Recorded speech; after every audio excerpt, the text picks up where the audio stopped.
Hi, it's Pastor Paul L. Anderson here at the Fountain of Raleigh Fellowship, where we believe God's blessings never stop flowing. It is Satisfaction Saturday. The satisfaction in knowing that God is doing great and marvelous things. And when we put our faith and our trust in Him, He works everything out all right. Today, I invite you to look with me at Genesis, the 42nd chapter, verses 1 through 28, the New Living Translation. A very powerful text where Joseph's brothers now go to Egypt. They are on their way to Egypt because they realize that's the place where food is. Well, the famine has just begun. Jacob, who's the father of Joseph and his other 11 brothers, he sends his sons. He says, go and find food. Go to Egypt. See what they have. Well, they go to Egypt. And while they go to Egypt, they find out that God has plenty food for them there. So Joseph sees his 10 brothers who have come down to Egypt. And he begins to inquire of them. And he asks so many questions of them that he wants to know more about their family. These fellows are puzzled. Why does this man want to know all of this about us? And then he begins to ask them, do you have a younger brother? And they tell them, yes, we have a younger brother. His name is Benjamin. And as Joseph inquires more and more about them, they did not recognize Joseph, but Joseph recognized them.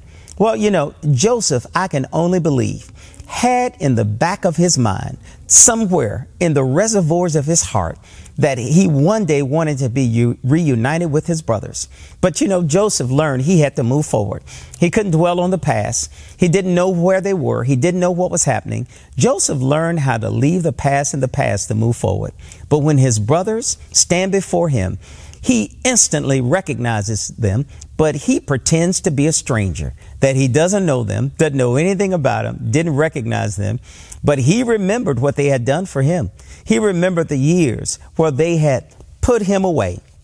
He remembered the years when they sold him into slavery. He remembered the years that he was in prison.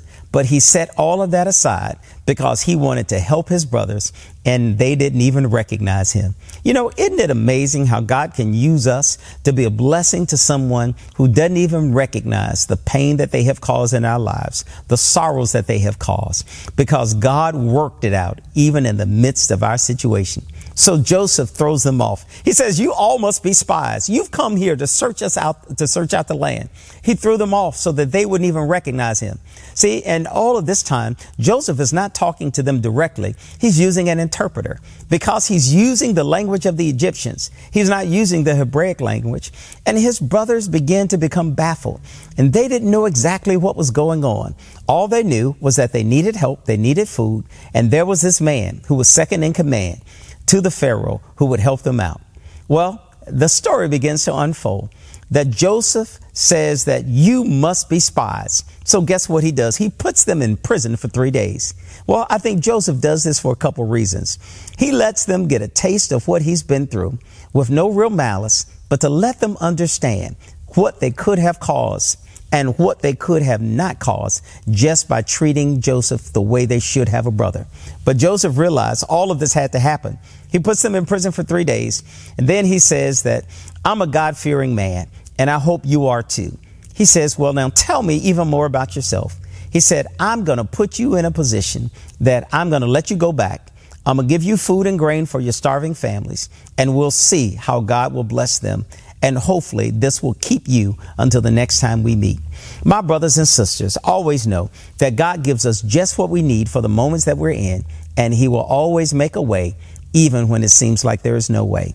Always know that you're exceedingly and abundantly blessed, and I look forward to sharing with you some more on tomorrow, Sunday morning at the Fountain. To sow a seed to the Fountain of Raleigh Fellowship, visit our newly redesigned website, thefountainofraleigh.org, and select Sow a Seed from the homepage.